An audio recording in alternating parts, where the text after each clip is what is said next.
Welcome to the Divot and the Diva, where golf tradition meets, well, whatever Susan decides golf should be today. Jay's the lifelong golfer who's coached it, covered it, and lived it. Susan's the brand new golfer with a fresh take, fierce confidence, and absolutely no idea where her tee shot just went.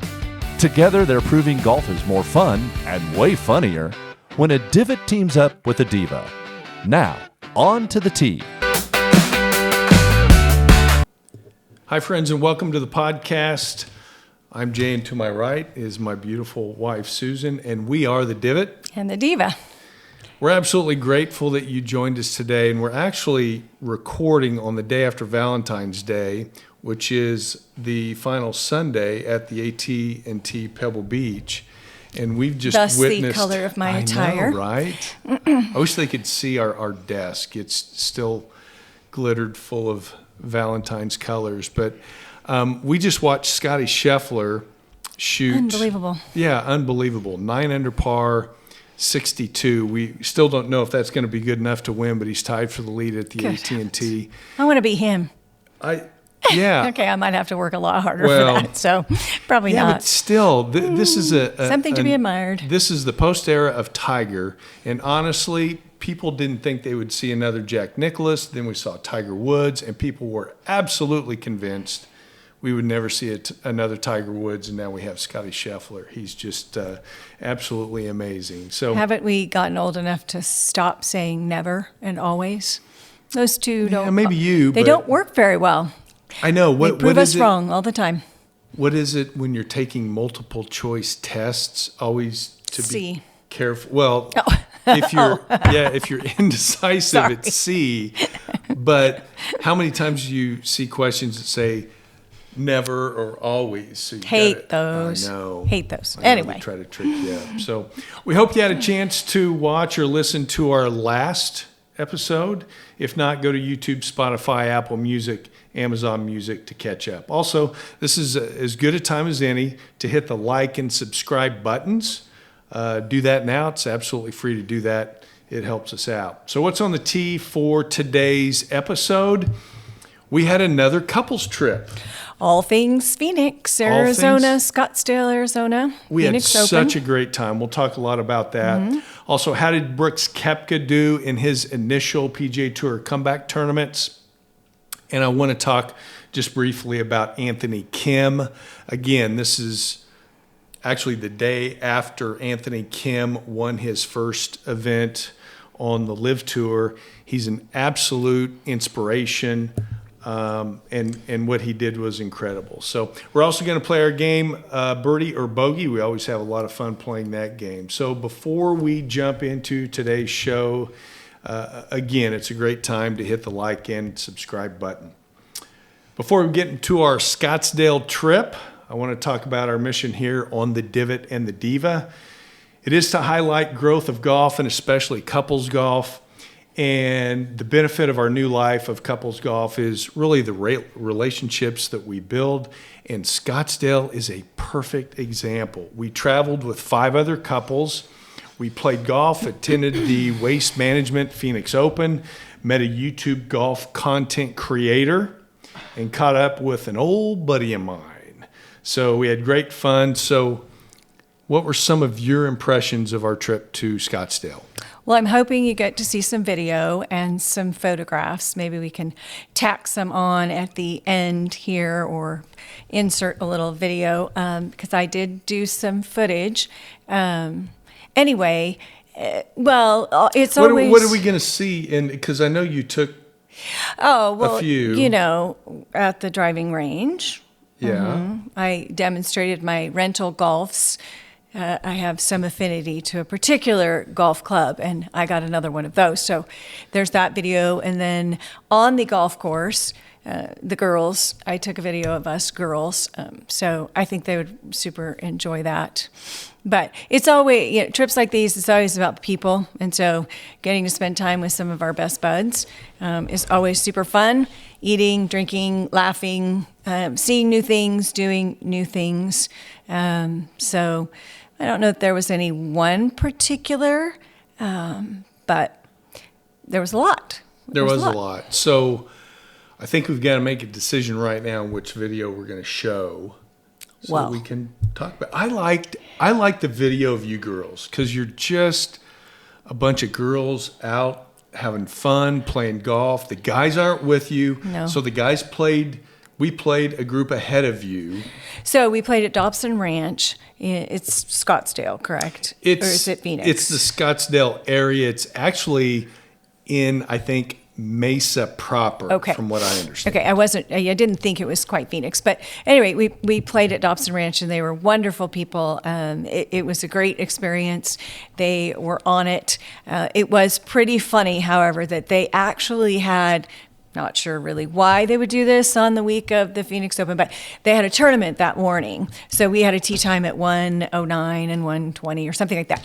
So, but we were subject to the end of the tournament, which we all know is, never predictable. So It's never on time, Right. the So it's finish. like, well, as soon as the cart comes in, you guys can have them. Well, as soon as they're done, you can go. Okay, we think you're going to be able to go. Okay, you can go. Oh, no, don't go. Oh, yeah. Okay, wait, hold on. And then the guys ended up going, and then the range master, I'm going to call him that. I don't know if that's what he's called. call The him the marshal.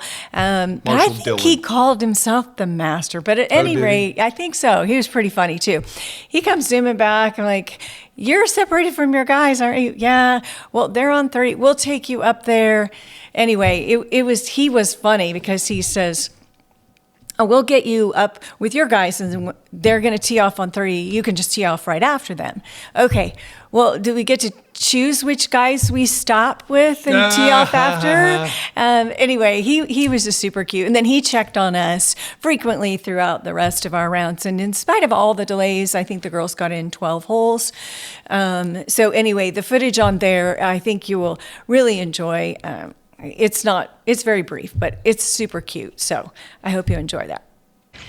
Okay, well, here we are out on the golf course playing really shitty ball, but it's a great course and we're having fun. and the weather is as perfect as you can possibly imagine. The ground is rock hard, so it doesn't matter how you carry, it'll go a long ways. But get this is Susie, one of my best friends, Hi, and guys. my golfing partner today, and that's Tess and Ashley. Say hi. Hello. Tess and Ashley. Hello. And Susie and I have managed to hit water 5 times on a desert course, so I think we get some bonus points for that. Although I also did hit a bird, so I got to take that off, and I think Ashley hit a bird, so she got to take a stroke off for that too. And a real birdie. And she managed a birdie on a scramble, but did that all by herself. I did that all by myself. I Sweet. would take credit otherwise. She did awesome. Woohoo! Well, there's golf with a lot of amateurs on a new course in a totally different terrain. Kansas girls on the loose in Mesa, Arizona. Yes, and so, we find water wherever we can find water. So there you go. We found water. I have no idea how, but at any rate, we did have a lot of fun. The other video that you're not going to see, however, is my affinity to golf clubs. I tend to get these drivers, apparently, that have dents in the back of them. So I took a video before we started to remind you that I did not dent the back of this driver. And these were rented clubs, by the way. They were rented clubs. They were very Yeah. nice rented clubs. The carts were great. The cart paths were great. The only thing I would have changed, and I noticed the YouTube golfers played on that same course the day before us, is what I think we decided. And their hole 10 did not have a million, and I am probably exaggerating just a little bit, a million range balls on it, like our hole 10, fairway 10 had. So it didn't matter if you were in fairway, rough, it didn't matter where you were. You had to keep track of your ball on that hole because there were a million Wilson range balls out there. Yeah, there were. We watched an episode of Good, the Girls, where the girls were paired with a guy. So Garrett so it's Clark couples. was paired with his new girlfriend, Marissa, which Their big I guess is a announcement. thing now. Big announcement, Yeah, apparently. Big announcement. But yeah, we were commenting that when we played number 10 at Dobson Yeah. Ranch, it's a short par 4. Yeah. And when we played it, it literally had a million It did. Wilson, range balls on it, but during the good video, it was clear and clean. And it was fun to see that they were at the same course that we were at just a day later. Yeah.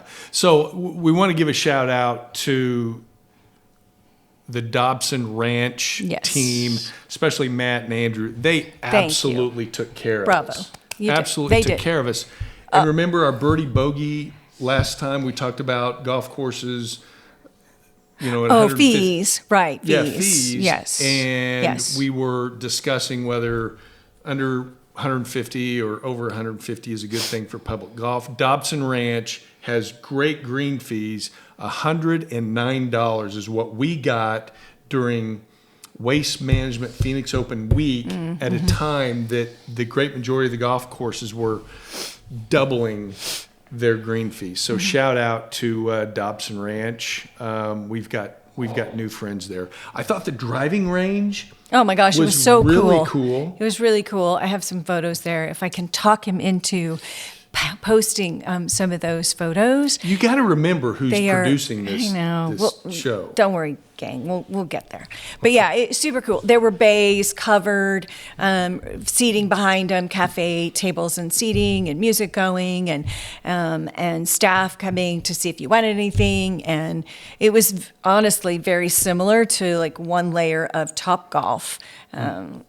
Just that first row of Topgolf. So. It was good. They also had a putting course. Which was a lot of fun because we were delayed in teeing off, and so I thought I would take that opportunity to try out the putting course, and it was really a lot of fun. They had 2 putting greens, so don't mistake what I'm saying. Yeah, we had 2 putting greens. Putting greens. Yeah, but this was a putting synthetic putting course, which was much like you see, a little bit like you see with Pop Stroke, although Pop Stroke's an amazing synthetic putting course. Yeah, they also had a really nice outdoor space, which you can do in Arizona. Obviously, weather permits that.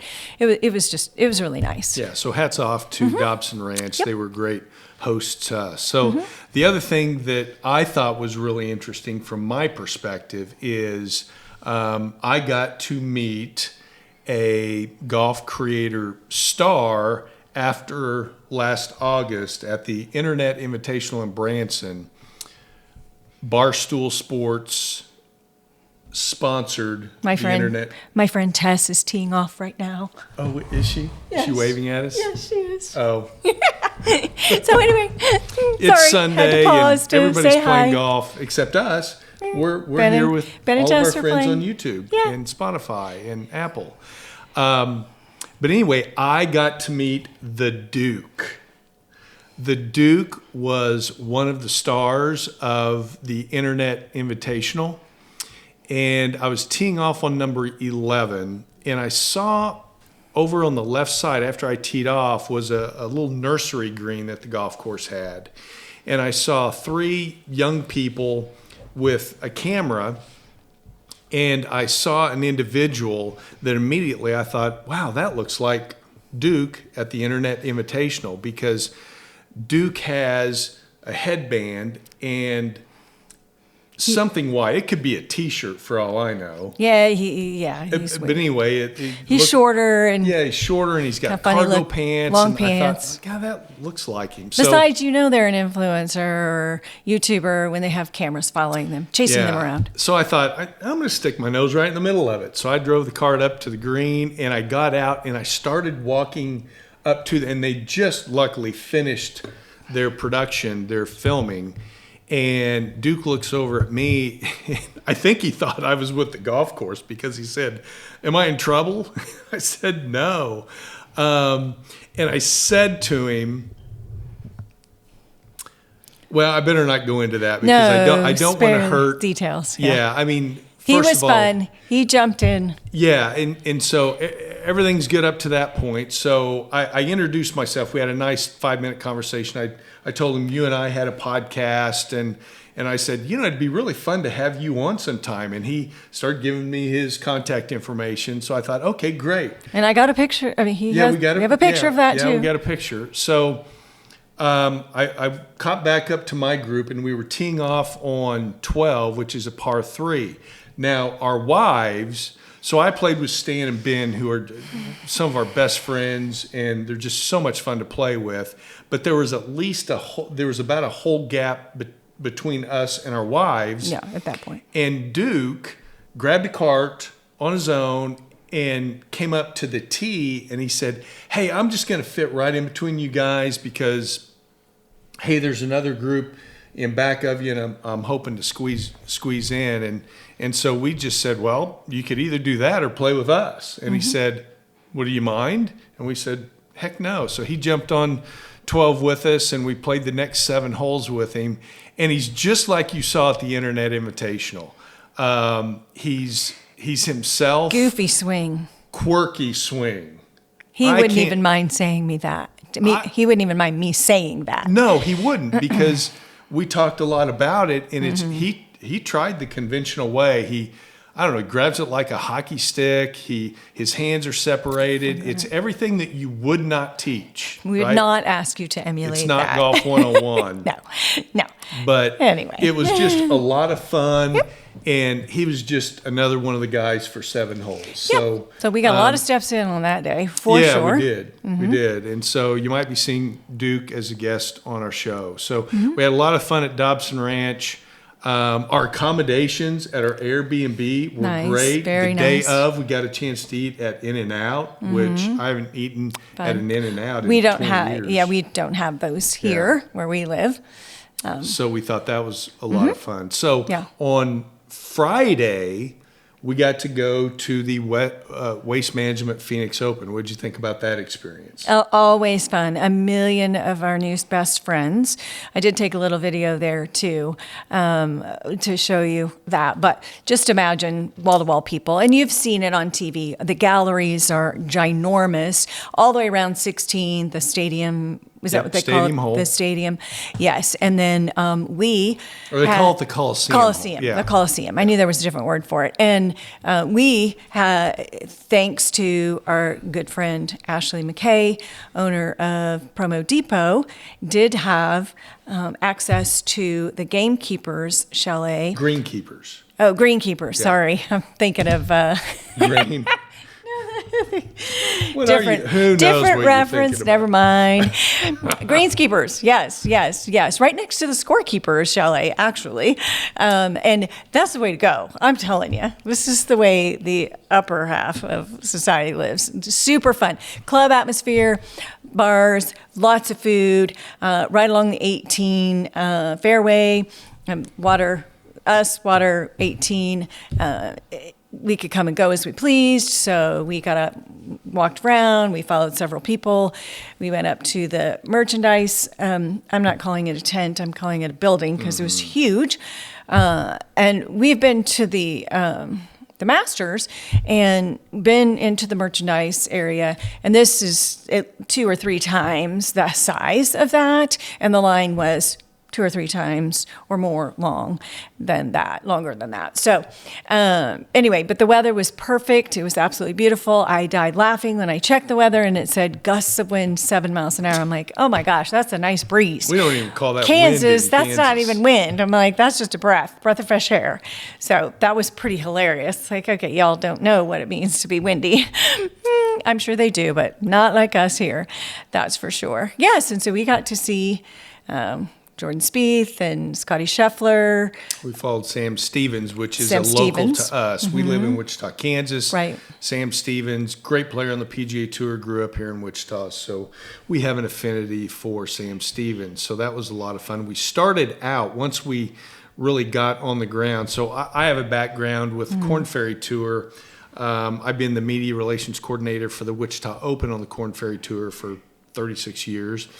And so one of my old buddies, one of my Korn Ferry Tour media officials that I had for 4 years at the Wichita Open, John Bush, is now a senior media official on the PGA Tour. He's one of the bigwigs. So, and John and I still keep in contact. So I reached out to him before we went and said, hey, we're going to be there on Friday. He said, hey, let's hook up, come to the media center. Because I haven't seen John in probably 15 years, although we stay in communication. So we got there. Susan had a chance to meet him. I've been bragging about him for for so long on just what a great guy he is.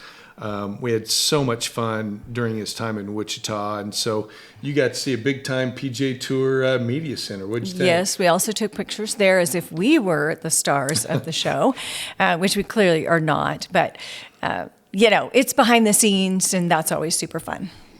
Yeah, we had a good time. So, again, so here we were in Greenkeepers, and just by happen chance, I got to meet the former tournament director of the Waste Management Phoenix Open.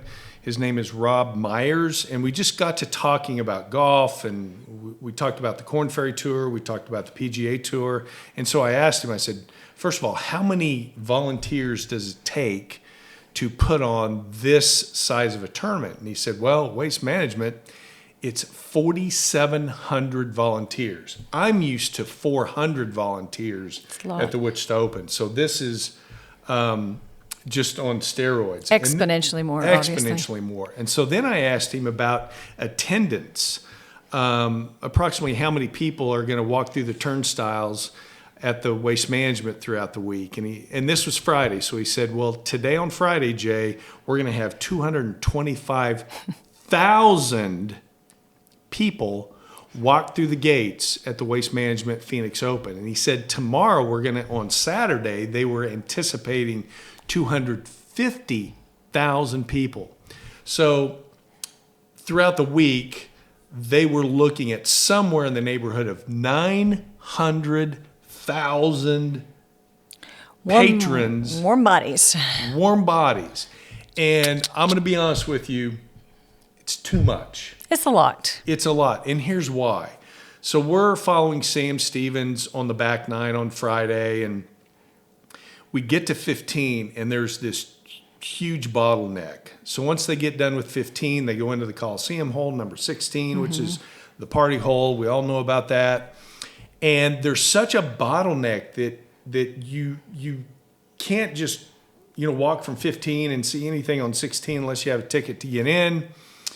And then we thought, well, we'll catch him on 17. Well, it takes so long to get through this bottleneck, we didn't catch up to Sam Stevens until number 18. And it's kind of that way through most of the back nine. We didn't follow anybody on the front nine. We didn't really get through the front nine. It's just too much work for an old guy like me. Now, for a young princess like the Diva, not so much. But too much for this guy. So after that, I was tired. I was hungry. I was grouchy. I was thirsty. I wanted ice cream. I wanted a drink. So we went into Greenskeepers, and I was a happy camper. Yes. So much better. I was very much a happy camper. But it was a day worth spending out there. It is a whole different ballgame to be actually on the property and see as close as you can get, unless you're playing, the view that the players have. Because you can stand right along their fairways, you can stand right next to their tee boxes, you can stand around some of their holes. You can see the depth of the bunkers way better. But anyway, it was super fun. So Chris Gotterup, who has been just an amazing add to the PGA Tour, won his fourth PGA Tour title on Sunday at the Waste Management in a playoff over Hideki Matsuyama. So that was a lot of fun to watch, to know that he won. We also met up with an old friend of mine, Will the Thrill. What'd you think of Will the Thrill? He's a buddy of mine that I was a sports information director at Fringe University in Wichita for a while. And so Will was one of my work study students many, many moons ago. And so we stayed in contact. He's from the Phoenix area, so I've been out there a handful of times to see him. But Will is certainly, it's been a while. He and his wife are wonderful people. We had dinner with them on Saturday. Yeah, so that was a lot of fun. It was always fun to connect with real human beings that live there. Absolutely. All right, how did Brooks Koepka do in his return to the PGA Tour? Well, his first event back in 4 years after playing the Live Tour was a tie for 54th at the Farmers Insurance Tournament. A couple of weeks ago, he missed the cut at the Waste Management. And I love Brooks Koepka's game. I'm not a big fan of Brooks Koepka not that I've ever Himself, met the man. but yeah. I just the way Personality. he presents. Yeah, personality. Not for me, but I just want to let people know, be patient. It may take some time for him to settle in, but he still has the game to win majors. He's a 5-time major winner, and he'll be a great addition back to the PGA Tour. So definitely wish Brooks Koepka a lot of luck. So I want to spend a few minutes here talking about Anthony Kim. Anthony Kim it's a sad story, but it's a great story. Anthony Kim, 15, 16, 17 years ago, it's probably almost 20 years ago. So he came on the PGA Tour as this young, brash. He had tons of game. He won immediately on the PGA Tour. He qualified for a Ryder Cup, a President's Cup. His last win came on the PGA Tour in 2010 at the Houston Open, and then he sustained an Achilles injury, and you never heard from him for about the next 15 years or so. He retreated into a very dark place. He got hooked on alcohol, on drugs. He got into a super duper dark place. He admits he thought about suicide several times, even when he played on the PGA Tour. And so all of a sudden, fast forward to 2024, he shows up as a new signee on the LIV Tour. And so he played on the LIV Tour and was 55th out of 56 players in the individual standings at the end of the year. And then in 2025, he improved that by 1. Ooh. He was 54th. Well, to his credit, and I've heard interviews with him along the way, and he's just so positive. He's now married. He's got an amazing wife, Emily. He's got a young daughter named Bella. And he's found God, which we're a big fan of. We're believers. And it's just a great story, but in the back of my mind, I'm thinking, oh my gosh, Anthony, I'm glad to know you're alive. I'm glad to know that he's succeeding, he's doing well, but it just didn't look like the game of golf was going to be for him. And then voila, second tournament out of the gate this year on the LIV Tour, he wins. Again, we're recording this on AT&T Pebble Beach Sunday, but just yesterday he wrapped up his first LIV victory. Not only did he do that, he shot, I think, 62 in the final round. He was playing with Jon Rahm, with Bryson DeChambeau, and he absolutely dominated the group. He won by 3 shots. I saw his post-round press conference.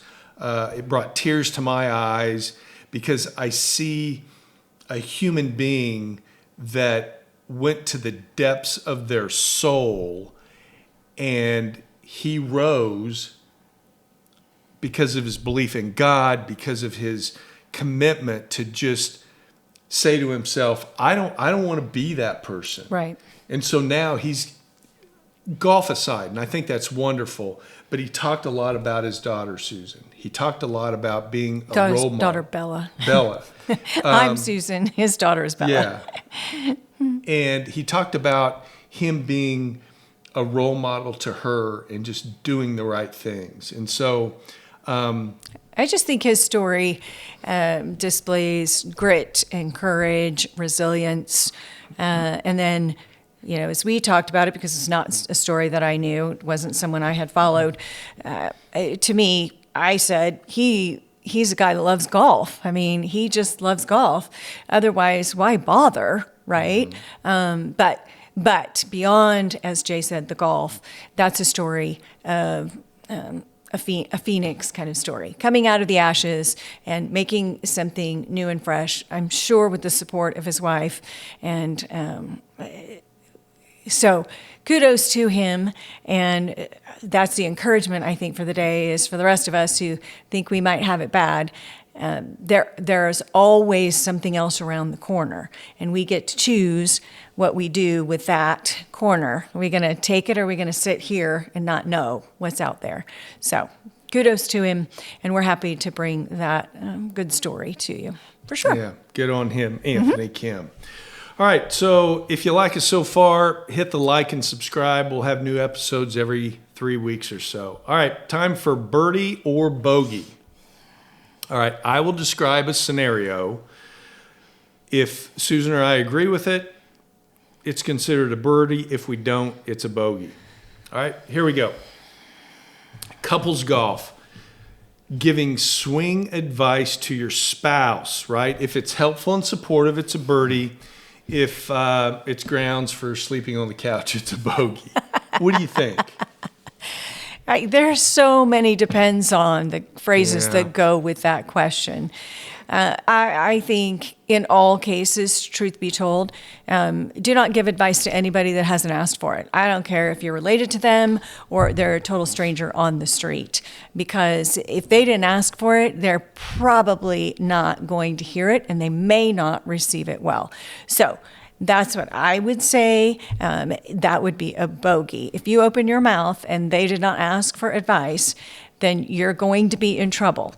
The other side of that coin is that hopefully there's a relationship and a discussion that's already happened, and so that banter is going both ways, and it's, the one receiving the advice is receptive. Jay and I, you've heard, Jay did not teach me how to play golf. He taught me a couple of basics, and then he said, go get lessons, and which I did, and then I played with my girlfriends. So no observation on his part and no comments on his part. When we did go to the driving range, I would ask, and I either have a leave me the heck alone face, or I have a what should I do face, but I'm also very verbal. So I'm fine with saying, what in the world am I doing? Or what am I not doing? Of course, he loves to give golf advice, so sometimes he didn't wait for those. We also, as time progressed, then that has shifted and changed. So he then started giving me more advice. When I knew more about what I was doing, then I felt more comfortable receiving the advice he was giving. So we started doing that and playing a lot more together. And then it got to the point where it was like, there are way too many things in my head right now. Stop talking. Stop talking. I can't hear another thing. No, it's this. It's this. Sorry. The right hand. Stop talking. Stop talking. Yes, stop talking. Let me just do what I need to get done, because I got so many things going on up here. And so I think he got a little offended the first time I did it, because it kind of came out of the blue. And then I explained to him. Yeah, I explained to him what was happening, and he got over that. So he knows that it's okay to talk, but for the most part, I need to process what I've already been told. The other thing that's so hilariously funny is Susie and I were playing in the simulator, and Jay came over to watch us, and then he's saying, that's between a quarter and a half swing on that pitching wedge or the sand wedge or the iron, whatever, it doesn't really matter. And I'm like, okay, when it's not working, I'm not getting it. And then all of a sudden I'm up there with an iron in hand, and he says the same thing. And a revelation, like, okay, when you say that, do you mean my club head is a quarter to a halfway where it's supposed to be, or my hands? And he's like, well, your hands, of course. I'm like, oh, okay, here's the problem. I was trying to adjust everything to make that club head go where he was saying, and I had completely wrong. So that was just a communication thing. He didn't know how I was hearing it. I didn't know what he was actually saying. And so I'm not saying I got it after that, but I do understand the directions now. So sometimes you just have to stop and re-clarify, or you need a different voice. So need to go and find somebody else to say something else that might make more sense at that point in time. I concur with 99.9% of what you said, so nothing further. I think it's a bogey because I've seen it go off the tracks enough. More likely to go off tracks. Because husbands Keep it that to yourself. shoot 100 are trying to give advice to their wives that are shooting 140, and so Just let them play. They'll enjoy let 'em themselves, play, or they and won't. I'm a huge advocate of go get lessons. Yeah, go get lessons and go enjoy get yourself. It's a fun game. All right, number 2, mulligans. All right, so practice makes perfect. A birdie. Or did you shoot 102, or did you shoot 98 with an asterisk of mulligans? What do you think about mulligans? I shot 102. If I'm scoring, I'm counting every stroke. If I have a sucky tee shot, then I will play that ball. Now, I'm not saying I will throw another ball down and hit another drive sometimes if I know we're not delaying anybody. I'm with people that don't mind that, but I won't necessarily score that ball. So sometimes you just need to shake it off and get the ball down there where you know you can do it. But I usually try to play the ball that I hit because that's the true score. That's how I truly am playing. We were on a course I think we told you about, and these 2 old codgers, I hit pretty well that day, but I had, flop off the tee, and they're like, throw another one down. I'm like, nope, I'm going to play the ball I hit. That's how we do it around here.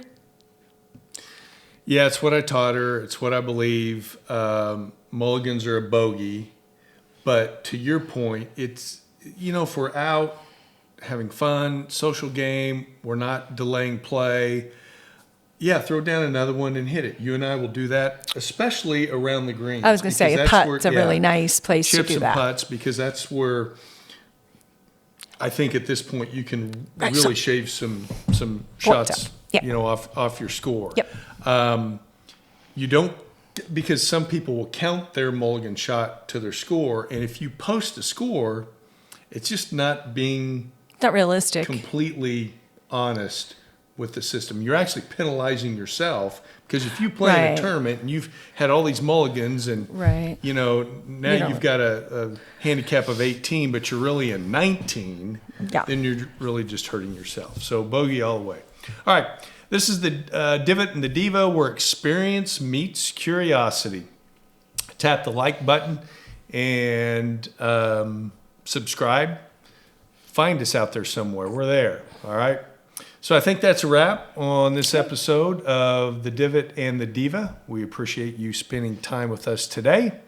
Remember, play fast, play fair, collect friends along the way, and be sure to join us next time on the Divot and the Diva. Bye now.